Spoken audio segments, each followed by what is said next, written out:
नमस्कार, आदाब, बहुत बहुत स्वागत है आप सभी का। आप देख रहे हैं मेरा खास कार्यक्रम नजर और नजरिया। मैं हूं आपके साथ बुशरा खानम फहद। तो आज आपने देखा कि किस तरह से एक बड़ी प्रेस कॉन्फ्रेंस जो है वो कांग्रेस की तरफ से की गई, जहां पर सोनिया गांधी, मल्लिकार्जुन खड़गे और राहुल गांधी तीनों एक साथ एक मंच पर आए। उन्होंने प्रेस कॉन्फ्रेंस करके अपनी व्यथा सुनाई और ये बताया कि आने वाले इलेक्शन में कोई लेवल प्लेइंग फील्ड नहीं है। कांग्रेस पाई पाई के लिए मोहताज है, उसके तमाम अकाउंट जो है वो फ्रीज कर दिए गए हैं। अब उसकी समझ नहीं आ रहा है कि आने वाले वक्त में वो किस तरह से इलेक्शन लड़ेगी। लेकिन आप इस पर देखिए कि भारतीय जनता पार्टी ने किस तरह से इतने सीरियस मुद्दे पर, और वो जिस तरह से अपनी पैतरेबाजी या जिस तरह से अपनी बौखलाहट में, तिलमिलाहट में जो कुछ करती हुई वो नजर आती है, वही आज उसने किया। कांग्रेस का और राहुल गांधी का खास तौर पर उसने मजाक उड़ाया। इसकी हम बात करेंगे, लेकिन उससे पहले एक और जो बड़ी खबर इस वक्त की आ रही है वो मैं आप तक पहुंचाना चाहती हूं। और वो पहुंचाना इसलिए जरूरी है, वो आपको ये बताएगा कि क्यों बीजेपी अभी बौखलाई हुई है और तिलमिलाई हुई है, क्योंकि सुप्रीम कोर्ट से लगातार जिस तरह से उसके खिलाफ या जो उसके फैसले हैं उसके अगेंस्ट जिस तरह के फैसले आ रहे हैं, जिस तरह से वो घिरती हुई नजर आ रही है, वो उसकी बौखलाहट और तिलमिलाहट लगातार नजर आ रही है। और आज इस प्रेस कॉन्फ्रेंस में जो बीजेपी की तरफ से भी की गई थी उसमें भी नजर आई। मैं आपको बता दूं कि आज की तारीख जो है सुप्रीम कोर्ट की तरफ से ये मुकर्रर की गई थी कि आज हलफनामा दाखिल करके दरअसल ये बताना होगा एसबीआई को कि उसने कोई इंफॉर्मेशन अब छिपाई नहीं है। ये हलफनामा एसबीआई के चेयरमैन को दाखिल करना होगा। 18 तारीख को ये रूलिंग दी गई थी और ये कहा गया था कि अब आप कोई भी इंफॉर्मेशन नहीं छुपाएंगे। अब आप जो अल्फा न्यूमेरिक नंबर है वो आपको बताना होगा, जिससे दूध का दूध, पानी का पानी हो जाएगा। इलेक्ट्रोल बॉन्ड मामले में स्टेट बैंक के चेयरमैन ने आज सुप्रीम कोर्ट में हलफनामा दाखिल किया। हलफनामे में कहा गया कि इलेक्ट्रोल बॉन्ड मामले में जो 18 मार्च को आदेश दिया गया था उसका उन्होंने पालन किया है और चुनाव आयोग को खरीदे गए और कैश कराए गए सभी इलेक्ट्रोल बॉन्ड्स की जो पूरी जानकारी है वो उपलब्ध करा दी गई है। यानी कि जो एक कनेक्शन मिसिंग था, अब वो कनेक्शन पूरे के पूरे यहां पर बैठ जाएगा, क्योंकि जो इलेक्ट्रोल बॉन्ड के ऊपर जो अल्फा न्यूमेरिक नंबर होता है, हर बॉन्ड के ऊपर एक नंबर होता है जब आप खरीदने के लिए जाते हैं, वो अब हलफनामा जो है वो दाखिल कर दिया गया है और चुनाव आयोग को वो तमाम इंफॉर्मेशन दे दी गई है। अब चुनाव आयोग को अपनी वेबसाइट पर वो तमाम इंफॉर्मेशन देनी होगी। अमित शाह से लेकर बीजेपी के तमाम नेता बड़े बड़े दावे कर रहे थे, कह रहे थे कि भाई हम सबसे बड़ी पार्टी है इसलिए हमें सबसे बड़ा चंदा मिला है और ब्लैक मनी जो है इससे कहीं ना कहीं इस पर रोक लगेगी, हमने इसलिए लेकर आए थे। लेकिन इस चंदे को कांग्रेस जो है वो वसूली कह रही है। इस चंदे पर लगातार कांग्रेस जो है सवाल उठा रही है, तो वो क्यों नहीं बता देती है कि उसको किस कॉर्पोरेट घराने की तरफ से ये चंदा मिला है। अब आप ये देखिए कि उन तमाम सवालों का जवाब मिल जाएगा, दूध का दूध, पानी का पानी हो जाएगा। पहले से ही तमाम चीजें सरफेस पर हैं, पब्लिक है, सबको पता है कि कैसे ईडी, आईटी की, सीबीआई की जो है वो रेड पड़ी और कैसे फिर उन कंपनीज ने चंदा दिया और कैसे इलेक्ट्रोल बॉन्ड जो है वो खरीदे गए, कैसे कंपनी जिनकी कोई औकात हैसियत नहीं थी उन्होंने कई कई सौ करोड़ के जो है वो इलेक्ट्रोल बॉन्ड्स खरीदे और किस पार्टी को दिए, ये बताने की जरूरत नहीं है। और अब जितने भी स्पेकुलेशंस थे, जो इफ एंड बट्स थे, उन सब पर भी अब ये हम कह सकते हैं कि एक तरह से पूरी तरीके से अब आज रोक लग गई है। ये हलफनामा जो दाखिल कर दिया गया है, जो इंफॉर्मेशन पहुंचा दी गई है, अब इससे पूरी तरीके से साफ है कि ये दूध का दूध, पानी का पानी हो जाएगा। इलेक्शन से पहले, 2024 से पहले जिस भ्रष्टाचार की बात लगातार बीजेपी करती आई है, उस पर इससे बड़ा हमला और नहीं हो सकता था। पूरी तरीके से बैकफुट पर है बीजेपी। यही वजह है कि जब आज प्रेस कॉन्फ्रेंस की गई कांग्रेस की तरफ से, तो उसे लगा कि पहले से ही इलेक्टोरल बॉन्ड, चंडीगढ़ मामला, इन तमाम चीजों पर वो घिरी हुई है और कहीं ऐसा ना हो कि इस मामले पर, जहां पर पूरी तरीके से कांग्रेस के अकाउंट सीज हैं, वो एक पैसा भी इस्तेमाल नहीं कर सकती है। यहां तक कि राहुल गांधी ने आज कहा कि वो प्लेन तो आप छोड़ दीजिए, ट्रेन तक के टिकट्स नहीं खरीद सकते हैं, 2 रुपए तक हम नहीं निकाल सकते हैं, हम अपने एड्स नहीं प्लेस कर सकते हैं, सोशल मीडिया पर अपने एड्स नहीं कर सकते हैं, हम अपनी कैंपेन्स नहीं चला पा रहे हैं, लोगों के बीच उस तरह से नहीं पहुंच पा रहे हैं, कोई लेवल प्लेइंग फील्ड नहीं है। और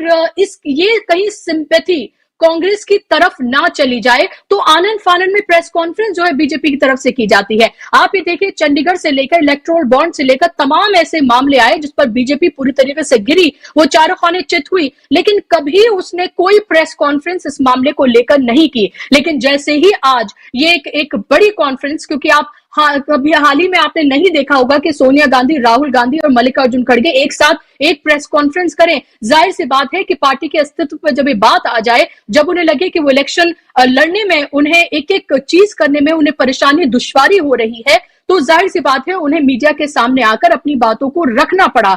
और ये कहा गया कि अगर आपको लगता है लोकतंत्र जिंदा है, तो लोकतंत्र जिंदा नहीं है अगर देश की सबसे बड़ी अपोजिशन पार्टी और सबसे पुरानी पार्टी को अगर इस लेवल पर लाकर खड़ा कर दिया जाए, इस तरह से एजेंसीज का दुरुपयोग करके उसको यहां पर लाया जाए। और उसके साथ साथ इलेक्टोरल बॉन्ड पर जो बीजेपी पूरी तरीके से गिरी हुई है और वो जिस तरह के अनाप शनाप बयान दे रही है, आपको पता ही होगा कि कॉन्क्लेव पे कॉन्क्लेव की जा रही हैं अलग अलग चैनल्स के जरिए, जहां पर प्रधानमंत्री आकर ठहाके लगाते हुए फोटोग्राफ्स खिंचवाते हैं पत्रकारों के साथ और एक मोनोलॉग करते हैं, वहां पर आते हैं, अपनी भाषणबाजी करते हैं। एक चुनावी मंच उन्हें एक और प्रोवाइड किया जा रहा है, एक के बाद एक, वहां अपनी बातें कहते हैं और निकल लेते हैं। ना तो वहां कोई सवाल पूछता है, ना ही किसी की हिम्मत है, ना ही वो स्टेज मुहैया कराया जाता है। अमित शाह भरे ही सवालों के जवाब दे रहे हो, लेकिन वो जिस तरह के कुतर्क रख रहे हैं वो हास्यास्पद ही हैं कि 11 करोड़ उनके पास उनके कार्यकर्ता हैं, उनकी 303 एमपीज हैं, इसलिए उनको इतना चंदा मिल रहा है। इस पर किसी बच्चे की भी समझ में आ जाएगा और ये हास्यास्पद ही है, उसके अलावा कोई कुछ नहीं है। और बल्कि वो उल्टा कांग्रेस और दूसरी विपक्षी पार्टियों पर इसको लेकर उनको कटघरे में खड़े करते हुए नजर आ रहे हैं। इसी पर आज हम बात करेंगे कि आखिर कैसे इस पूरे मामले को देखा जाए। एक तरफ जो हलफनामा दाखिल किया गया है आज एसबीआई के चेयरमैन की तरफ से, और ये कहा गया है कि अब उन्होंने कुछ नहीं छुपाया है, सब कुछ उन्होंने बता दिया है, चुनाव आयोग को उन्होंने सारी इंफॉर्मेशन दे दी है, यह हलफनामा उन्होंने सुप्रीम कोर्ट में दाखिल कर दिया है। और दूसरी तरफ देश की सबसे बड़ी पॉलिटिकल पार्टी, अपोजिशन की सबसे बड़ी पार्टी और देश की सबसे पुरानी पार्टी अगर ऐसी इस तरह से आकर इलेक्शन से जस्ट पहले प्रेस कॉन्फ्रेंस करती है, तो आने वाला लोकसभा का जो चुनाव है 2024 का, वो किस तरफ जाता हुआ नजर आ रहा है। अभी थोड़ी देर पहले अखिलेश यादव ने भी प्रेस कॉन्फ्रेंस की थी, उन्होंने कहा कि चंदा नहीं, ये एक्सटॉर्शन है, ये वसूली है, आपको फर्क करना पड़ेगा वसूली में और चंदे में। चंदा लेने में कोई बुराई नहीं है, लेकिन किस तरह से चंदा लिया जा रहा है, किस मीन से चंदा लिया जा रहा है और उसके बदले क्या फायदा पहुंचाया जा रहा है, सवाल सबसे बड़ा ये है। और कैसे कंपनीज कई सौ करोड़ के इलेक्टोरल बॉन्ड्स खरीदकर पार्टी को फायदा पहुंचा रही है, पार्टी मतलब बीजेपी। इस पर बात करने के लिए खास मेहमान जुड़ गए हैं, लगातार इस मामले पर हमारे साथ वो जुड़े रहे हैं। हेमंत अत्री जी, जिनका 25 साल करीब उनका एक्सपीरियंस है पत्रकारिता का और उसके साथ साथ 20 साल के करीब उन्होंने इलेक्शन कमीशन कवर किया है और तमाम मुद्दे जो है उन पर बारीक और पैनी नजर उनकी रहती है। बहुत शुक्रिया हेमंत जी वक्त देने के लिए, हमारे साथ जुड़ने के लिए, इस्तकबाल आपका। और पहला सवाल, इससे पहले मैं कांग्रेस पर आऊं कि कांग्रेस ने आज जो प्रेस कॉन्फ्रेंस की वो बेहद महत्वपूर्ण है, क्योंकि वो देश की सबसे बड़ी अपोजिशन पार्टी है और वो पाई के लिए मोहताज है। लेकिन उससे पहले बात मैं इलेक्टोरल बॉन्ड पे करना चाहूंगी। जो हलफनामा दाखिल कर दिया गया है, कोई ऑप्शन नहीं बचा था एसबीआई के पास, उसने तमाम पैतरे आजमाए, उसने तमाम हथकंडे अपनाए। एसबीआई ब्रैकेट में हमें लिखना चाहिए सरकार, जाहिर सी बात है कि कौन क्यों कर रहे हैं वो सबको पता है। तो तमाम पैतरे आजमाने के बावजूद भी उसको आखिरकार सरेंडर करना पड़ा और सीजीआई चंद्रचूड़ ने कोई मौका नहीं छोड़ा, सुप्रीम कोर्ट ने कोई मौका नहीं छोड़ा। इस हलफनामे के बाद अब आप क्या देखते हैं, क्या क्या इंफॉर्मेशन है जो सरफेस होंगी और उसके बाद आगे आप इसको कैसे बढ़ते हुए मामले को देख रहे हैं? ये हिंदुस्तान का सबसे बड़ा बैंक है, लेकिन अगर आपने पिछले 10 दिन में इसका व्यवहार देखा हो, जिस तरीके सुप्रीम कोर्ट के आदेशों की खुलेआम अवहेलना की गई जानबूझकर, किसके इशारे पे की गई वो जानना बड़ा मुश्किल नहीं है। तो मुझे तो ये कहने में कोई संकोच नहीं है कि एसबीआई जो स्टेट बैंक ऑफ इंडिया था, it was trying to become Swiss Bank of India. Swiss bank किस लिए जाने जाते हैं? अपनी सिक्रेसी के लिए। और जब देश की हाईएस्ट कोर्ट के हाईएस्ट जज ने ये कह दिया कि आप सारा सब कुछ बताइए, कोई चीज छुपाएंगे नहीं, उसके बावजूद भी रह रहकर जिस तरीके से उन्होंने 2 इंटरिम एप्लीकेशन लगाई और सारे को डिले करने की कोशिश की, वो कहानी अपने आप में पर्याप्त है सारा बताने के लिए कि एसबीआई किसके हाथों में खेल रहा था और क्यों खेल रहा था, वो क्या छुपाना चाहते थे। इसमें वो 100% नाकाम रहे हैं और सीजेआई चंद्रचूड़ की जो शक्ति थी वो आज रंग ले आई है। जैसा आपने कहा, अभी कुछ देर पहले स्टेट बैंक ऑफ इंडिया के जो चेयरमैन है खारा, उन्होंने स्टेट बैंक ऑफ सीजीआई को बेंच के सामने एक एफिडेविट दिया है जो उनको आदेश था 5 दिन तक देने का। उसमें उन्होंने बिल्कुल स्पष्ट तौर पे कहा है कि हमने क्या क्या दे दिया है, और उस क्या क्या में बड़ा महत्वपूर्ण है बुशरा जी आपके दर्शकों के लिए जानना। Number 1 serial number, number 2 name of the purchaser of the bond, number 3 date, number 4 amount, ठीक, और अल्फा न्यूमेरिक नंबर वगैरह सब कुछ उसमें। और इसी तरीके से दूसरा साइलो था, उसमें भी same details along with the number. अब क्या होगा, ये बहुत साधारण चीज है। अब ये दूध का दूध और पानी का पानी अगले 24 से 36 घंटे में हो जाएगा। अब क्या है, देखिए पूरे जो हमारे देश के जो इन्वेस्टिगेटिव जर्नलिस्ट हैं वो उस आधी अधूरी जानकारी को भी काफी हद तक कोरिलेट कर चुके हैं, काफी हद तक 90% कह सकती है आप। अब जो काम बचा है वो केवल बॉन्ड नंबर्स को कोरिलेट करने का है, और इतनी तेजी से कोरिलेशन होगा ना कि ये देश देखता रह जाएगा। कारण है उसका, जो उन खोजी पत्रकारों का जो जुनून है, 30 कंपनियां जो टॉप डॉनर हैं उनमें से 12 के पीछे तो एजेंसियां लगी हुई थी, तो सबसे पहले तो उनका ढूंढा जाएगा कि कितना कितना उन्होंने किस किस को दिया है डेट वाइज, और फिर वो क्रोनोलॉजी अपने आप जुड़ती चली जाएगी। हालांकि कुछ क्रोनोलॉजी हम ऑलरेडी जोड़ चुके हैं, कई कंपनियों का आपने देखा होगा जो टॉप डॉनर्स है। अब वो बिल्कुल अगले 24 से 48 घंटे के अंदर एक एक चीज, जो बॉन्ड थे 22,412, उनका कंप्लीट डेटा किसने किसको कब दिया वो सामने आ जाएगा। और भारतीय जनता पार्टी जो बार बार रह रहकर विपक्ष पर आरोप लगा रही है, वो एक बात का जवाब नहीं दे रही जो सबसे महत्वपूर्ण है। जो बात एक्सटॉर्शन की आ रही है बुशरा जी, वो बहुत महत्वपूर्ण बात है। एक्सटॉर्शन कौन कर सकता है? एक्सटॉर्शन वो कर सकता है जिसके पास एजेंसियां हो। एजेंसियां सेंटर में किसके पास है? भारत सरकार में मोदी के पास है, बीजेपी के पास है, अमित शाह के पास है। तो उसके अलावा, उनके अलावा क्या कोई एक्सटॉर्शन करने की सोच भी सकता है मौजूदा सिस्टम में? जवाब है ना। इसीलिए भारतीय जनता पार्टी लगातार तिमिलाई हुई है। और दूसरा देखिए इसका, जिस दिन से इलेक्टोरल बॉन्ड आए हैं, आप अपनी बात छोड़ दीजिए या सोशल मीडिया के कुछ साथियों की बात छोड़ दीजिए, प्लेटफॉर्म की, किसी मुख्य धारा के चैनल पे आपने ये बहस देखी है क्या? किसने चंदा दिया, क्यों दिया, क्या क्विड प्रो है, क्या एक्सटॉर्शन है? किसी ने नहीं किया। तो एक तरीके से आप कह सकते हैं कि मोदी सरकार 95% तक इस पूरे स्कैम को, ये डोनेशन स्कीम नहीं थी, मैं फिर दोहरा रहा हूं आपके सामने, ये इलेक्ट्रल डोनेशन स्कीम नहीं थी, इलेक्ट्रल बॉन्ड डोनेशन नहीं था, ये इलेक्ट्रल बॉन्ड स्कैम है। और जो ये आज देश के सामने आ चुका है। मुझे एक बात बताइए आप कि इस देश में 8252 करोड़ रुपए अकेले भारतीय जनता पार्टी के पास आए, अकेले Bharatiya Janata party, out of 16,492। It is रफली 50% ऑफ द टोटल। और उसके बाद दूसरों पर आरोप लगा रही है बीजेपी। ये कमाल की बात है।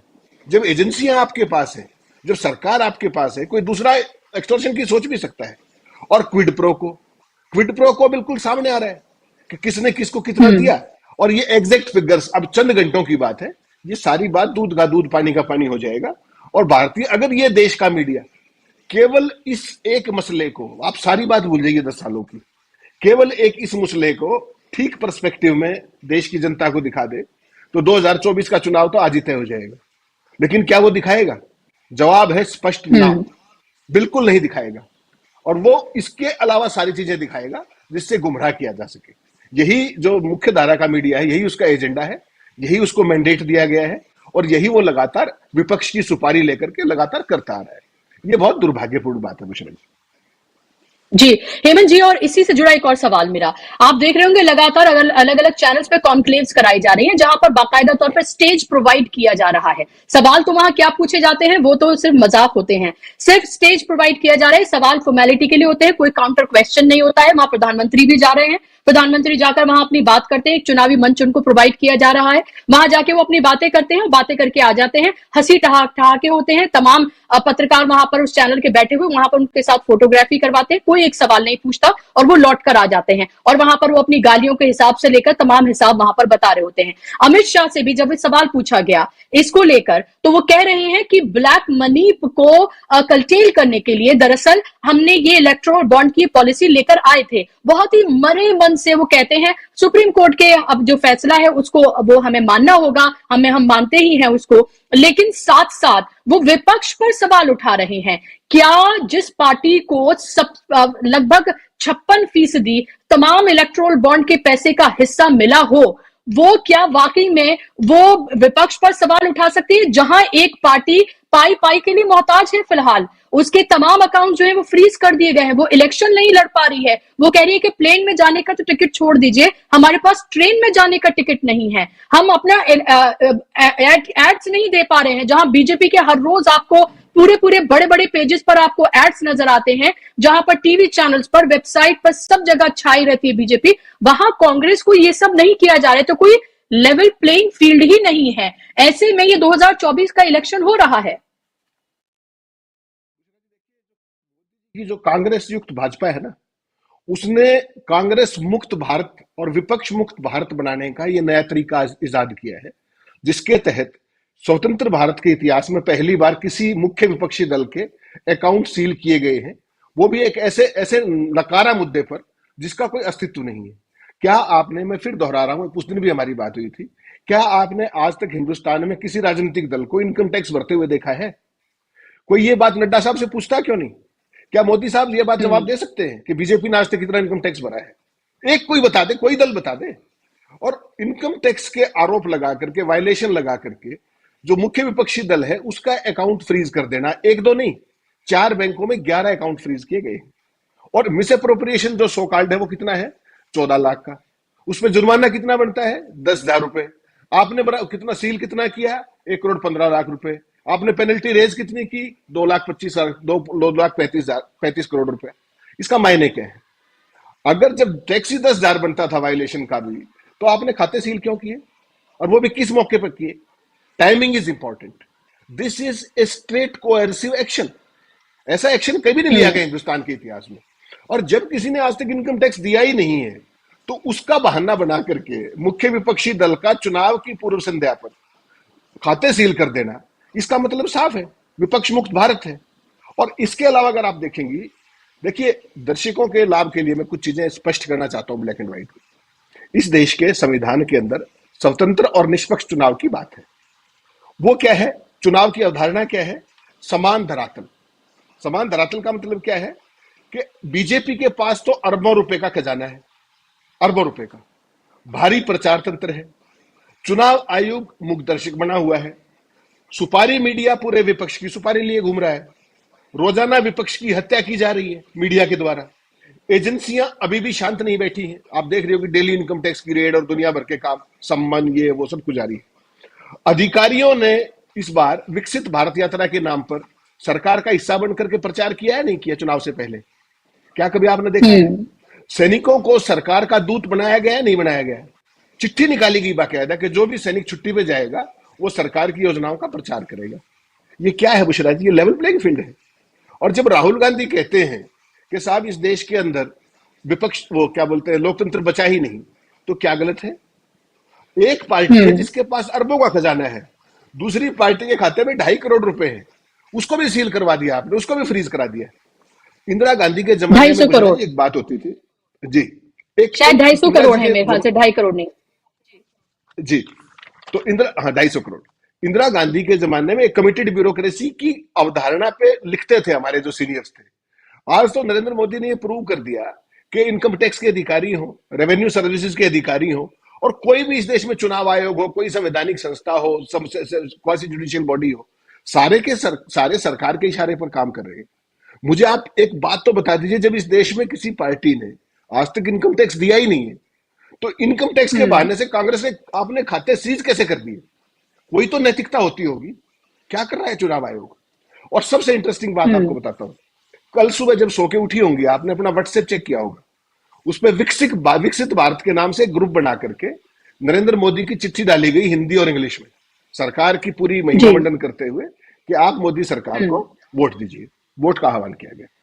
तमाम विपक्ष ने इलेक्शन कमीशन ऑफ इंडिया को चिट्ठी लिखी इमीडिएटली कि साहब ये क्या हो रहा है, it's a clear cut violation of MCC, model code of conduct, आचार संहिता का उल्लंघन है। स्तब्ध हो जाएंगे आप जानकर चुनाव आयोग ने क्या किया। Instead of taking any action whatsoever against the BJP और द आईटी मिनिस्ट्री, उन्होंने क्या कहा कि इसको रोक दीजिए साहब, केवल रोक दीजिए। What do you mean? Damage तो जो था वो कर दिया, प्रचार तो जो होना था पहुंच गया सबके पास, मुझे सबके पास पहुंच गया। एक सवाल का जवाब कोई नहीं बता रहा है कि वो डेटाबेस कहां से आया बीजेपी के पास। सरकार के पास हो सकता है, बीजेपी के पास डेटाबेस कैसे आया? चुनाव की आचार संहिता लागू हो चुकी है देश के अंदर, उसके बाद डेटाबेस आया कहां से? डेटाबेस का मिसयूज कैसे किया गया, उसके लिए रिस्पॉन्सिबल कौन है, चुनाव आयोग ने क्या कार्रवाई की? चुनाव आयोग ने कह दिया भाई आगे से मत करना। अगर ये चुनाव हम्म। ऐसे होना है तो हो गया लेवल प्लेइंग फील्ड, फिर तो आप बांग्लादेश हो गए ना।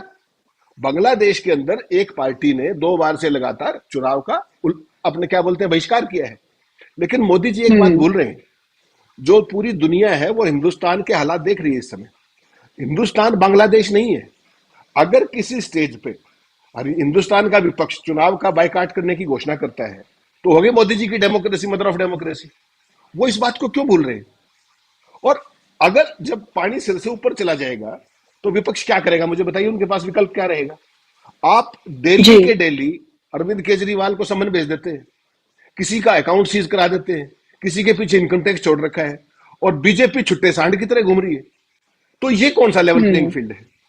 इसी के बेसिस के ऊपर अगर आपने चुनाव जीत भी लिया तो पूरी दुनिया में आपकी क्या भद पिटेगी, आपने कल्पना की है कभी? देश में हम्म। जो इतने इंस्टीट्यूशंस थे हमारे, we are mother of democracy due to certain reasons. आपको पता है दिल्ली के अंदर द्वारका में हमारा एक इलेक्शन कमीशन कुरैशी साहब के टाइम में एक बिल्डिंग बनी थी, institute of world institute of democracy. तो हमारे यहाँ तो उस तरह के इंस्टीट्यूशंस भी हैं। और उस देश के अंदर हम्म। चुनाव आयोग ने अपनी क्या हालत कर ली है? स्टेट बैंक सुप्रीम बिल्कुल। कोर्ट के आदेशों को कैसे ठेंगे पे रख के चलता था 10 दिन तक। तो ये सारी चीज दुनिया जी। देख रही है, देश देख रहा है। हम्म। मोदी जी का जी। लोकतंत्र लेकिन सामने है। हेमंत जी फिर सवाल, बिल्कुल, लेकिन हेमंत जी सवाल घूम फिरकर इलेक्टोरल बॉन्ड पर इसलिए आता है क्योंकि ये एक ऐसी चीज है जिस पर ऐसी नकेल कसी गई है कि बीजेपी को पानी पीते भी उसका गला जो है वो सूख रहा है। उसको समझ नहीं आ रहा है कि वो करे तो क्या करे, और किस तरह इस पे जो उसकी फजीहत हो रही है उसको वो कैसे अपनी तरफ जो है वो उसे मोड़े। तमाम तरह के हथकंडे अपनाने के बावजूद भी उसको कुछ समझ में नहीं आ रहा है। अब आज जो ये हलफनामा दाखिल किया गया है, इस हलफनामा दाखिल करने के बाद जो भी स्पेकुलेशंस हैं, या आप कह रहे थे कि इसको गया होगा, इस पार्टी ने बीजेपी को दिया, वो सब कुछ आज क्लियर हो जाएगा, एकदम पानी की तरह, एकदम आईने की तरह साफ हो जाएगा। लेकिन मेरा सवाल आपसे ये है, उसके बाद क्या? क्योंकि अभी तक भी हमने देखा है कि भले ही देश इसके बारे में बात कर रहा है, तमाम चीजें हो रही हैं, लेकिन जो टीवी मीडिया है वो सिर्फ बिठाकर भारतीय जनता पार्टी के नेताओं को सिर्फ उनकी बातें सुन रहा है, उनका ज्ञान ले रहा है, इसके अलावा कुछ नहीं कर रहा है। आगे क्या इस पर हो सकता है? क्या आपको लग रहा है कि बीजेपी इस पूरे मामले पर, जब चुनावी पूरा अभियान जो शुरू होने वाला है, रैलियां शुरू होंगी, और जब विपक्ष इस मामले पर उसे रैलियों में और जनता के बीच जाके घेरेगा, क्या वाकई में ये एक परसेप्शन बन पाएगा? क्या वाकई में एक चुनावी मुद्दा बन पाएगा? क्योंकि अगर चुनावी मुद्दा बन पाएगा तभी कुछ बदलेगा, वरना तो आप कितना ही ढोल पीटते रहिए। नहीं विश्वनाथ जी, 100% भारतीय जनता पार्टी का एक सूत्रीय एजेंडा ये है कि कुछ भी हो जाए ये मुद्दा नहीं बनना चाहिए। और लगातार आप इसको देख रही हैं, आचार संहिता लागू होने के बावजूद, जैसा आपने इंट्रोडक्शन में कहा कि प्रधानमंत्री चैनलों के कार्यक्रमों में जिस तरीके से जा रहे हैं, और सिंगल हैंडेड मोनोलॉग, प्रायोजित सवाल प्रधानमंत्री से नहीं बाकी लोगों से, ये बिल्कुल स्पष्ट है कि किसी भी कीमत पर कीर्तन मंडली जो मीडिया के नाम पर है देश में, वो किसी भी सूरत में इसको मुद्दा नहीं बनने देगी, बी रेस्ट एश्योर्ड। और अगर आपने मुद्दा बनाने की कोशिश भी की, मान लीजिए विपक्ष कोशिश करता है, आप और मेरे जैसे साथी कोशिश करते हैं, तो रीच घटाने से लेकर के सारे काम होंगे। और मीडिया जो मुख्य धारा का है, जब आप राहुल गांधी जब जनसभाएं आयोजित बोलेंगे या तमाम विपक्ष बोलेगा, तो आपको क्या लगता है कि इलेक्टोरल बॉन्ड पे कोई एक लाइन की खबर छपेगी किसी मीडिया में, या कहीं कोई खबर दिखाई जाएगी कवरेज? जवाब है ना, क्योंकि भारतीय जनता पार्टी की दुखती रग है ये। कोई भी ये कहता रहे, मोदी जी कुछ भी कह ले, मोदी जी तो देखो इस बात का नाम ही नहीं लेंगे, इलेक्टोरल बॉन्ड का मुंह से उनके शब्द आप पूरे कैंपेन में सुनेंगे नहीं। कोई बीजेपी का नेता इस पर नहीं बोलेगा कभी भी, क्योंकि उनको मुद्दों को अलग साइड में करने का, साइड स्टेप करने का उनका बहुत बड़ा तजुर्बा है। वो तो कभी राफेल पे नहीं बोले, वो तो कभी पेगासस पे नहीं बोले, वो तो कभी लॉकडाउन पे नहीं बोले, वो महंगाई पे कभी नहीं बोले आज तक, वो तो तमाम मुद्दों पर नहीं बोलते ना। वो तो अपना, उनका एक अपना नैरेटिव होता है, और उनका जो मीडिया है वो उसी को चलाता है।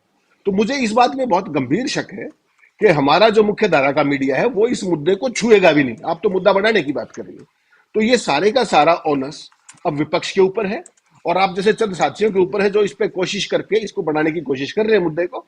लेकिन मुझे नहीं लगता है कि मोदी जी के रहते या उनकी डफली को मंत्र तंत्र के रहते कोई इसको मुद्दा बना पाएगा। मुझे इसमें गंभीर शक है।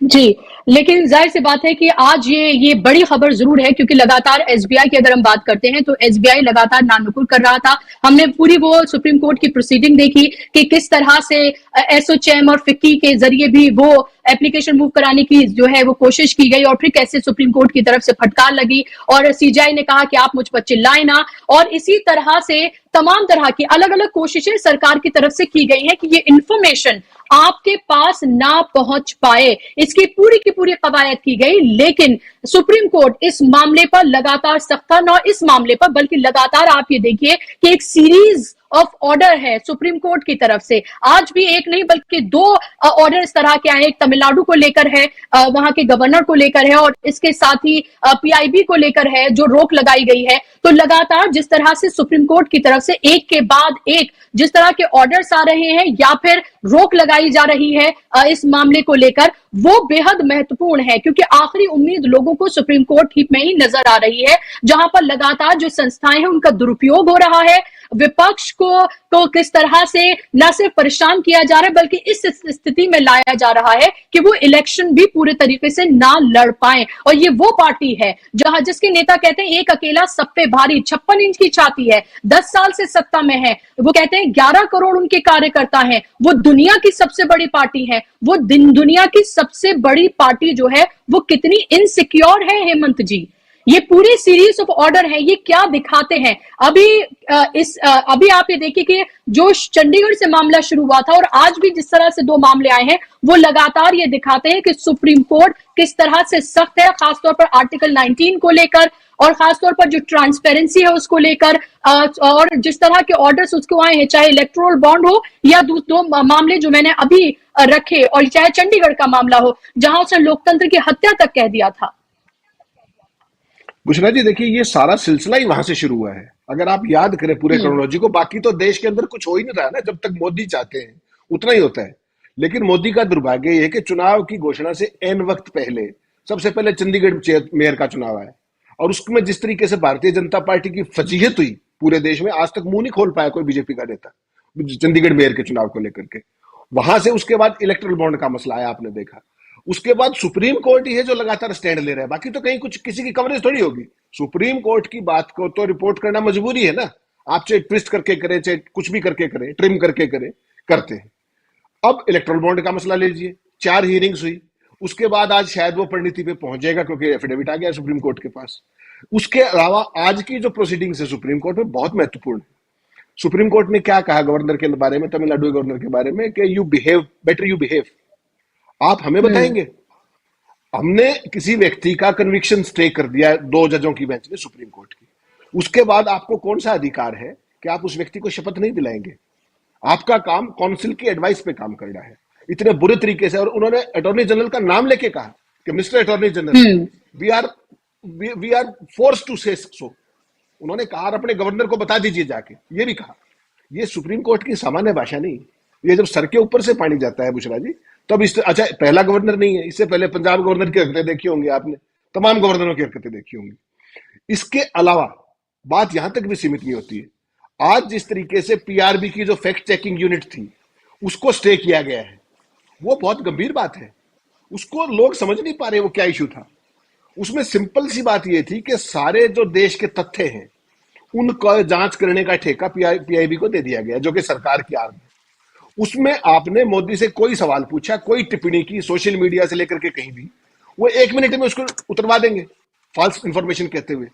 आप उसको इंफॉर्मेशन नहीं, आपका इन्फ्रेंस है, लेकिन पीआईबी क्या करता है, उसको झट से उसको उतरवा देता सोशल मीडिया से। तो आज सुप्रीम कोर्ट ने बहुत जबरदस्त इंटरवेंशन की है और कहा कि जब तक हाई कोर्ट से इसका फाइनल फैसला नहीं होता इस पे स्टे रहेगा। तो कहीं ना कहीं सुप्रीम कोर्ट ही अब तक इस पूरे चुनाव के सीजन में, महीने भर से आप कह सकती हैं, लगातार एक आईना दिखाने का काम भारतीय जनता पार्टी को कर रहा है।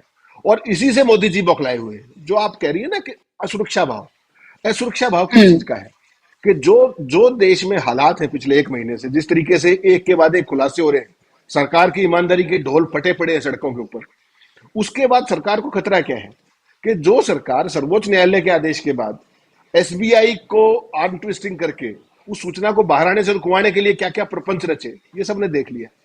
अगर ये सरकार सत्ता से बाहर हो जाए तो इनके क्या क्या रहस्य बाहर आएंगे और उसकी परिणति क्या होगी, असुरक्षा भाव उस चीज का है बुशरा जी, ये समझना पड़ेगा। असुरक्षा देखिए, जी। सत्ता में तो सदा तो कोई रहा नहीं, सत्ता आती भी है हम्म। जाती भी है, डेमोक्रेटिक प्रोसेस का हिस्सा है। तो ये सरकार जिस तरीके से जिस एक्सट्रीम तक पहुंची हुई है विपक्ष को दबाने में, विपक्ष को एक तरफ एकदम आप ये कहिए कि हथियार विहीन करने में, ना उनके पास पैसे हम्म। छोड़िए, आप तो चुनाव लड़ने की बात कर रही हैं, कांग्रेस पार्टी के पास तो आज की तारीख में पर्चे छुपाने के पैसे नहीं है। ये हालत है अकाउंट सील होने के बाद। स्टाफ को तनख्वाह वो नहीं दे सकते, वो कहीं कोई जी। कैंपेन प्लान नहीं कर सकते, कोई स्ट्रेटेजी प्लान नहीं कर सकते। वो सही कहा राहुल गांधी ने, टिकट भी बुक नहीं करा सकते। और दूसरी तरफ भारतीय हम्म। जनता पार्टी का आर्थिक तंत्र है। भाजपा के जो नंबर 2 नेता हैं अमित शाह, वो क्या कह रहे थे कि हमारी इतनी बड़ी पार्टी है, उनकी इतनी बड़ी पार्टी के जो टॉप 2 नेता हैं, खुद अमित शाह और मोदी जी, उन्होंने उसको 2,000 रुपये चंदा दिया है। नड्डा साहब ने 1,000 रुपया दिया है और तमाम मंत्रियों ने 1,000 रुपया चंदा दिया है। तो 1,000 रुपए हम्म। से अरबों रुपए हुए क्या? ये क्यों क्यों मिसगाइड कर रहे हैं देश को? तो विपक्ष को तो यही बताना पड़ेगा ना कि ये हो क्या रहा है जी। साहब। ये सबसे महत्वपूर्ण बात है। बिल्कुल। और मेरा सवाल हेमंत जी आपसे ये है कि जब अमित शाह अलग अलग कॉन्क्लेव में या कहीं पर जाकर जब ये सवाल ये कह रहे होते हैं और ये रीजनिंग दे रहे होते हैं कि हमारे 303 एमपीज हैं और हमारे पास 11 करोड़ कार्यकर्ता हैं, इसीलिए हमारा इतना चंदा है। जिस पार्टी के इतने कम एमपीज हैं और जिनको इतने कम जो है वो वोट्स मिले हुए हैं और जो इन राज्यों तक ही सिमट कर रह गई है, उनके पास भी जो है अगर इतना चंदा आता है तो आप वो ये कह रहे हैं कि ये कोई कंपैरिजन ही नहीं है। और इस तरह की जब वो रीजनिंग दे रहे हैं तो कितनी आपको ये हास्यास्पद लगती है, क्योंकि पार्टी का कार्यकर्ता चंदा नहीं दे रहा है। 96.7% चंदा जो है वो बिजनेस घरानों, कॉर्पोरेट घरानों ने दिया है। ये चंदा जो है वो कार्यकर्ताओं ने नहीं दिया है, ये एमपीज ने नहीं दिया है। जैसा यू राइटली सेड कि 1,000 और 2,000 रुपए जो है पार्टी फंड में डालकर उसके स्क्रीनशॉट जो है वो ट्वीट किए जा रहे हैं। तो ये जो रीजन दिया जा रहा है ये हास्यास्पद नहीं तो फिर क्या है? और देश का गृह मंत्री ये कह रहा है। नहीं, ये उनका स्टैंडर्ड ऑपरेटिंग प्रोसीजर है, इसमें हास्यास्पद की बात नहीं है। They are train to do so. उनका काम करने का तरीका ही ये है। भारतीय जनता पार्टी के किसी भी नेता को आज तक आपने पिछले 10 साल में तथ्यों पे, तर्कों पे और मेरिट पे बात करते हुए देखा है क्या? किसी एक मसले पर कोई एक मुद्दा मुझे बता दीजिए। उनकी जो ट्रेनिंग है आरएसएस से, वो ट्रेनिंग ही ये है कि कभी भी मुद्दे पे बात मत करना, कभी भी तर्क मत करना, कुतर्क करना, और जब फंस जाओ तो ऊंची आवाज में बोलना, और उससे भी बात ना बने तो चुनौती देने लग जाना। ये उनका स्टैंडर्ड ऑपरेटिंग प्रोसीजर है, इसमें कोई भी नई बात नहीं है। चलो मैं तो ये कहता हूं कि इतनी बड़ी पार्टी है, देश दुनिया की सबसे बड़ी पार्टी है, तो अमित शाह जी को एक काम करना चाहिए, उनको ये बताना चाहिए कि उनका जो, जैसा आपने कहा 96 पॉइंट समथिंग, अमित शाह जी यही जी। बता दें कि उनकी जो इतनी बड़ी पार्टी का जो कार्डर्स है उससे कितना रुपया आया है। हालांकि इलेक्शन कमीशन ने बता दिया है, उस पर है वो, लेकिन अमित शाह बता दें कि दुनिया की सबसे बड़ी पार्टी का अपना योगदान कितना है चंदे का, पता लग जाएगा। कहां तो अरब और कहां कुछ करोड़, फर्क पता लग जाएगा। तो सवाल ये नहीं है बुशरा जी, सवाल तो केवल सिंपल ये है कि ये कब तक सवालों से भागते रहेंगे, कब इनको सवालों पर बात करने के लिए मजबूर होना पड़ेगा। और ये काम केवल देश की जनता कर सकती है, अकेले विपक्ष के बस का नहीं रहा अब ये काम। विपक्ष की ताकत होती है मीडिया, विपक्ष की ताकत को एम्पलीफाई करता है मीडिया। लेकिन यहां तो मीडिया केंद्र सरकार का एक आर्म है। जिस तरीके से वो काम कर रहा है पिछले 10 साल से, मुझे भारत के मीडिया से, मुख्य धारा के मीडिया से कोई उम्मीद नहीं। और जब आप जी। जैसे लोग बात करते हैं, उनकी रीच खत्म कर दी जाएगी। अभी तो कम होनी शुरू हुई है, अभी तो आप देखते जाइए 15 दिन में और क्या होता है। हालत ये है कि आप बीजेपी या मोदी जी के खिलाफ कोई सवाल कर लीजिए किसी भी सोशल मीडिया प्लेटफॉर्म पे, मैं नाम नहीं ले रहा, जो करते हैं उसकी रीच ऐसे गिरती है from the moment you right it, वो आप कल्पना भी नहीं कर सकते। और आप मोदी की स्तुति करिए और फिर अपनी रीच देखिए, ये फर्क है। और मल्टीनेशनल कंपनियों के लिए वो यहाँ पर देश में समाज सुधार करने नहीं आई है, उनका काम यहाँ पर धंधा करना है। धंधे का लॉजिक मुनाफा है, उनको मुनाफा कमाना है। उनको मोदी ही सबसे बड़े एडवर्टाइजर है, मोदी ही सबसे बड़े सत्ता के शासक है। तो मोदी के खिलाफ जाए तो जाए कैसे? तो इसलिए उन्होंने मोदी से हाथ मिला लिया है। और मोदी के जो सबसे थर्ड या फोर्थ उसके कहीं ना कहीं श्रृंखला के जो नेता हैं, वो उनको टर्म्स डिक्टेट करते हैं। जैसे देश का जो मीडिया है उसको साउथ ब्लॉक से सुबह से शाम तक दो नैरेटिव आते हैं ना कि आज ये बहस होगी, खबरों का सीक्वेंस ये रहेगा। सारे अखबारों की हालत यही है, हेडिंग्स भी अखबारों के वहां से तय हो गए थे। तो आप किस उसकी बात करेंगे, किस नैरेटिव की बात करेंगे? देश तो यही खड़ा कर दिया हिला के। और जो ये इलेक्टेड ऑटोक्रेसी है ना आज देश में, Rahul Gandhi stop short of saying so, but it is an elected autocracy कि जहां एक व्यक्ति जो चाह रहा है वो उसको हाँक रहा है देश को। इससे बड़ी और बुरी बात क्या होगी? फिर वो लोकतंत्र की दुहाई देते हैं, ये शर्मनाक है। बिल्कुल। और एक बार फिर से वो अपने दर्शकों को बता दें कि हम इलेक्टोरल बॉन्ड पर अभी इसलिए बात कर रहे हैं क्योंकि आपको पता ही है कि 18 तारीख को सुप्रीम कोर्ट ने एसबीआई को कड़े अल्फाज में ये कहा था कि आप हलफनामा दाखिल करके ये बताएं कि आपने कोई भी इंफॉर्मेशन छिपाई नहीं है। ये नहीं कहा था कि आप ये हलफनामा दाखिल करके आप ये कहें कि हमने ये इंफॉर्मेशन दे दी, बल्कि ये कहें कि आपने कोई इंफॉर्मेशन अब छिपाई नहीं है, क्योंकि लगातार एसबीआई की तरफ से इंफॉर्मेशन जो है वो छिपाने का या उसे सुप्रीम कोर्ट को किसी ना किसी तरीके से घुमाने का सिलसिला जो है वो लगातार जारी था। लेकिन लगातार जो एडीआर जैसी जो एजेंसीज हैं, जो संस्थान हैं, वो सुप्रीम कोर्ट का रुख कर रहे थे और उन्होंने कहा कि जो अल्फा न्यूमेरिक नंबर है ये हासिल करना बेहद जरूरी है, तभी ये पता चल पाएगा कि आखिर किस कॉर्पोरेट घराने ने जो इलेक्टोरल बॉन्ड खरीदे हैं उनको किस पार्टी ने उसको भुनाया है। यानी कि सीधा का सीधा जो रिलेशन है वो आपको पता चल जाएगा कि माना कि टाटा या फिर किसी और कंपनी ने, ए कंपनी ने ये बॉन्ड खरीदे, उसको बीजेपी ने भुनाया है और बीजेपी के खाते में वो पैसे गए हैं। ये आज पूरी के तरीके से आपको पता चल जाएगा क्योंकि इलेक्टोरल बॉन्ड पे जो अल्फा न्यूमेरिक नंबर होता है, जो हर आप बॉन्ड खरीदने वाला जो है उसको मिलता है, उस पर लिखा होता है, जो कि यूवी लाइट से ही आप सिर्फ देख पाते हैं। और वो अब जो है हलफनामा दाखिल करके एसबीआई के चेयरमैन ने सुप्रीम कोर्ट को यह बताया है कि चुनाव आयोग को उन्होंने वो सारी इंफॉर्मेशन दे दी है।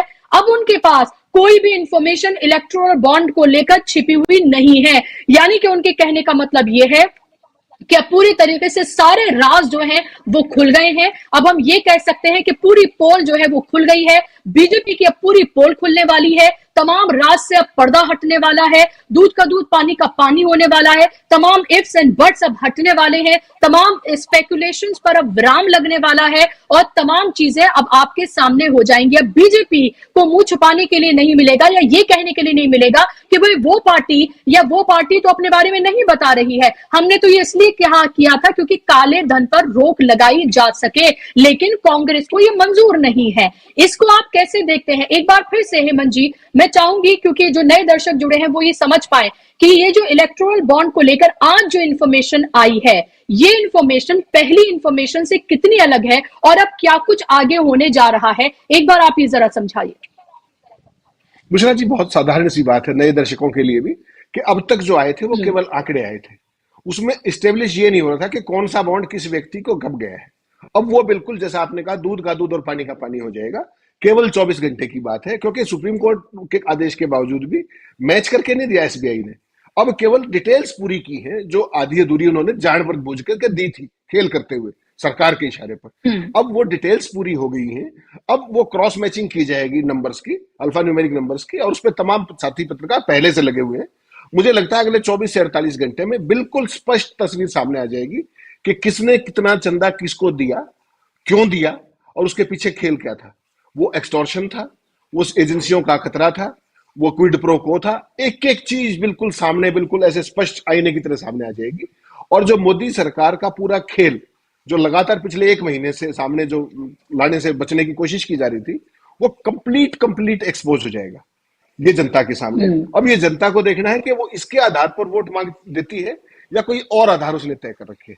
लेकिन जिस तरीके से सरकार चल रही है, जिस तरीके से अपोजिशन का गड़ा दबाया जा रहा है, जिस तरीके से मुख्य विपक्षी दल को आप किस बात के नोटिस दे रहे हैं आज से 30 साल पुराने रिटर्न्स को लेकर के, इसका मतलब समझिए आप क्या है। इसका मतलब यह है कि मोदी जी की सरकार एक सैडिस्टिक प्लेजर को एंजॉय कर रही है। सैडिस्टिक प्लेजर वो चीज है कि मैं आपको परेशान कर करके खुशी महसूस करता हूं। तो मोदी सरकार लगातार कांग्रेस के साथ वही काम करती जा रही है कि उनका आज उस पे देखिए, एक पार्टी है भारतीय जनता पार्टी जिसके पास अरबों अरब रुपए, सारी एजेंसियां, सारा मीडिया, सारे हथियार, सारे साधन, सरकारी वायुसेना के हेलीकॉप्टर, जहाज, सब कुछ। और दूसरी तरफ एक पार्टी है मुख्य विपक्षी दल जो अपना ही पैसा नहीं खर्च कर सकती, जिसको वो पैसा कौन सा है, जो इन खातों में पैसा है वो सदस्यता अभियान का पैसा है, वो चंदे का पैसा है, जो वर्करों ने दे रखा है वो पैसा है। उनके पास इसमें शायद ही इलेक्टोरल बॉन्ड का पैसा हो। उसके बावजूद भी जिस तरीके से भारतीय जनता पार्टी ने उनका गला घोंटने का काम किया है, वो डेमोक्रेसी में ना भूतो न भविष्यते है। हिंदुस्तान के इतिहास में 1947 से लेकर के आज तक एक उदाहरण भारतीय जनता पार्टी बता दे कि किसी राजनीतिक दल का किसी भी उसमें कालखंड के अंदर इनकम टैक्स के नाम पर अकाउंट ऐसे सीज किया गया हो। ये एक सवाल पर्याप्त है पूरे जितना भी भाजपा का दुष्प्रचार है उसको निपटाने के लिए। क्या विपक्षी दल इसको ले पाएंगे या नहीं ले पाएंगे, ये अब जनता के हाथ में। बिल्कुल। और इसके अलावा हेमंत जी, आप ये देखिए कि एक तरफ आप ये कहते हैं कि कांग्रेस मुक्त आप भारत करने जा रहे हैं, आप ये कहते हैं कि कांग्रेस की कि अब कोई वैल्यू जो है वो नहीं रह गई है, वो बिल्कुल पूरी तरीके से ऐसी हो गई है, अदृश्य हो चुकी है, लोग अब उसको पसंद नहीं करते, उसको वोट नहीं करना चाहते, इस तरह की तमाम बातें, तमाम जो है अनर्गल बातें आप कहते हैं। दूसरी तरफ आप ये देखिए कि उसी पार्टी को जब वो एक प्रेस कॉन्फ्रेंस कर देती है तो आनंद फानन में बीजेपी आके प्रेस कॉन्फ्रेंस करती है। रविशंकर प्रसाद और संबित पात्रा, आपको पता है वो किस चीज के पात्र हैं, जब वो आते हैं तो लोग किस तरह से उन्हें देखते हैं, वो आकर राहुल गांधी का मजाक उड़ाते हैं। वो राहुल गांधी जो 10,000 किलोमीटर की यात्रा करते हैं, जो जन जन से जाकर बात करते हैं, हर इंसान से जाकर और हर तबके से जाकर वो सीधे तौर पर संवाद करते हैं, उनकी व्यथा को सुनते हैं, देश के सामने रखते हैं, उसके सोल्यूशंस को रखते हैं। आप उनको ये बताने की कोशिश कर रहे हैं और इससे सिर्फ नर्वसनेस ही बीजेपी की नजर आ रही है, क्योंकि जब उसकी कुछ समझ में नहीं आता है, या तो प्रधानमंत्री अपनी गालियों का हिसाब देने लगते हैं या फिर वो राहुल गांधी और कांग्रेस का मजाक उड़ाने लगते हैं। तो क्या आपको लग रहा है कि 370 और 400 पार का जो बोगस नारा दिया गया है, वो जाहिर सी बात है वो कैसे हासिल करेगी, वो उसकी समझ में नहीं आ रहा है, इसीलिए वो इस तरह की तमाम बातें जो है वो देश के सामने रख रहे हैं, जिनका ना कोई सर है ना कोई पैर है। बुशरा जी, देखिए जो रविशंकर प्रसाद क्या कहते हैं, या आपने क्या नाम है जिनका आपने नाम लिया संबित पात्रा, मैं इन दो को तो बिल्कुल ही आप छोड़ दीजिए, मैं तो पूरी भारतीय जनता पार्टी की बात कर रहा हूं कि क्या किसी भारतीय जनता पार्टी के नेता को आज तक आपने, इतना लंबा पत्रकारिता का अनुभव आप भी है, कभी मेरिट पे बात करते हुए देखा है किसी मुद्दे पर? केवल कोरी जमानी लफाजी के अलावा कभी कुछ नहीं करते वो। दूसरी बात ये मैं आपको स्पष्ट कहूं, मोदी की पार्टी कभी राहुल गांधी की प्रशंसा करेगी ऐसी हम उम्मीद क्यों करें? राहुल गांधी कभी मोदी की प्रशंसा करेंगे ऐसी उम्मीद भी हम क्यों करें? लेकिन सवाल यह है कि क्या तथ्यों पर बात की जा रही है या भ्रांति फैलाई जा रही है? तो जवाब है, बीजेपी के द्वारा भ्रांति फैलाई जा रही है। आज जब राहुल गांधी ने ये बात कही थी तो मजा तो तब आता है। एक प्रोग्रेसिव डेमोक्रेसी का निशानी क्या होती है? अमेरिका के अंदर आपने देखा होगा कि राष्ट्रपतियों के बीच में डिबेट्स होती है, हमारे यहाँ तो नहीं होती, लेकिन कम से कम देश की सबसे बड़ी प्रमुख विपक्षी दल के नेताओं ने, उसमें सोनिया गांधी भी है, खड़गे भी हैं, राहुल जी भी हैं, उन तीनों के सवालों का क्या बिंदुवार जवाब दे दिया क्या रविशंकर प्रसाद ने, या आज तक दिया है क्या? जो मार के भाग जाने की जो परंपरा है फिर वही टीवी पे चलवाने की। आप देखिए आज दोपहर से क्या हो रहा है, कांग्रेस ने जो कुछ कहा वो किसी चैनल पे नहीं है, और रविशंकर प्रसाद जवाब देते फिर रहे हैं। फिर किस चीज का जवाब है? वो सवाल नहीं दिखाए जा रहे, बिना सवाल के जवाब दिखा के क्या करोगे भाई? लेकिन ये रोज हो रहा है। तो समझना पड़ेगा ये देशवासियों को कि ये मॉडल कौन सा है। ये मॉडल है एक तरफा संवाद का और पूरे मीडिया स्पेस को हजम कर जाने का, विपक्ष को नेस्तनाबूद कर देने का। सब जगह आप एक ही सवाल देखेंगे आप बीजेपी के मुंह से कि विपक्ष है कहां? मैं ये कहता हूं विपक्ष को आपने छोड़ा कहां? पैसे उनके पास नहीं छोड़े, सड़क पे आने का रास्ता उनके पास नहीं छोड़ा, मुकदमे उनके ऊपर बना दिए, अभी भी नहीं बख्श रहे हैं, अभी भी सारी एजेंसियां उनके पीछे लगा रखी है। तो विपक्ष को तो खत्म आप कर रहे हैं, और जो विपक्ष में किसी भी खाया अगाया कोई भी नेता होता है उसको मिला के तोड़ के अपने पास ले आते हैं। मोदी जी को इसमें भी कोई आपत्ति नहीं है। सारे के जितने भी विपक्ष था, उनके जो सबसे महावरिष्ठ नेता थे, महावरिष्ठ में कह रहा हूं, वो कहां है आजकल? वो भारतीय जनता पार्टी में ही तो है। जिस अजीत पवार को मंच पे मोदी जी क्या कह के आए थे, और 48 घंटे के अंदर वो बीजेपी उसको शपथ दिला रही है instead of sending him to judicial custody. तो ये भारतीय जनता पार्टी का चाल चरित्र और चेहरा है। लेकिन देश के सामने जो मुलम्मा चढ़ा करके जो मोदी जी की लार्जर देन लाइफ एक छवि बनाई जा रही है, उसी को वही विपक्ष के सामने सबसे बड़ी चुनौती है कि इससे पार कैसे पाए, क्योंकि उनको बिल्कुल साधन विहीन कर दिया गया है, उनको नेस्तनाबूद कर दिया गया है, चाहे वो सरकार के द्वारा, चाहे एजेंसियों के द्वारा, चाहे मीडिया के द्वारा, चाहे चुनाव आयोग के द्वारा। कोई संस्था किसी के लिए काम नहीं कर रही। Everybody is working for the government, everybody is working for 400+ seats. लेकिन मैं फिर ये कह रहा हूं आपको कि सरकार की सीटें घटेंगी कहां, वो तो मैं बता देता हूं आपको स्टेट वाइज, लेकिन जहां बढ़ेंगी वो जी। भाजपा बता दे।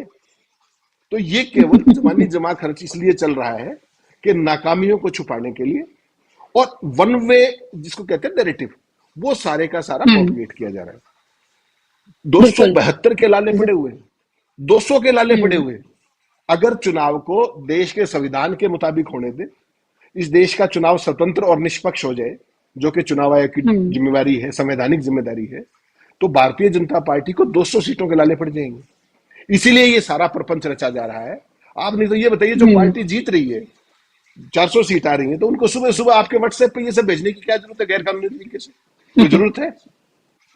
क्यों कर रहे हैं? They are going on a over for what? क्या यही स्पेस विकसित भारत के नाम पे जो मोदी जी को दिया गया है, क्या विपक्षी दल उनको दिलवा सकता है? क्या विपक्षी दलों को उसी उस तरह की चिट्ठी राहुल गांधी की जा सकती है सबके व्हाट्सएप मैसेज पे, अखिलेश की जा सकती है, तेजस्वी की जा सकती है? तो लेवल प्लेइंग फील्ड तो होगा कि वो डेटाबेस उनको भी दीजिए आप। क्या बीजेपी अलाउ करेगी? पिछले चुनाव में आपने देखा होगा, चंद दिनों के लिए एक नमो टीवी आया था, वो चुनाव के बाद कहां चला गया? चुनाव आयोग में शिकायत कर ली, सुप्रीम कोर्ट में भी कर ली, कहीं कुछ नहीं हुआ, वो चलता रहा। आखिरी वोट के बाद वो बंद हो गया। तो इस देश में तो एक नया इतिहास रचा जा रहा है निर्लजता का, चरमनिरपेक्षता का और जवाबदेही ना करने का। तो विपक्ष के तो देखिए, माफ कीजिएगा बुशरा जी, विपक्ष जो इसमें लोकतंत्र है, लोकतंत्र में तो तीन ही चीज होती है: सवाल जो खत्म कर दिए गए हैं, जवाबदेही जो ये सरकार सुनने को तैयार नहीं, और पारदर्शिता जिसका ये सबसे बड़ी विरोधी सरकार है। फिर आपको इस देश को डेमोक्रेसी किस परिभाषा में कह रहे हैं, मुझे तो वही समझा दीजिए, कोई बीजेपी का नेता समझा दे। जो डेमोक्रेसी के बेसिक तीन कंट्यूर हैं, उन तीनों को तो आप नष्ट कर चुके हैं। फिर आप राजनीति का लोकतंत्र को अपनी स्लीव्स में पहने घूम रहे हैं।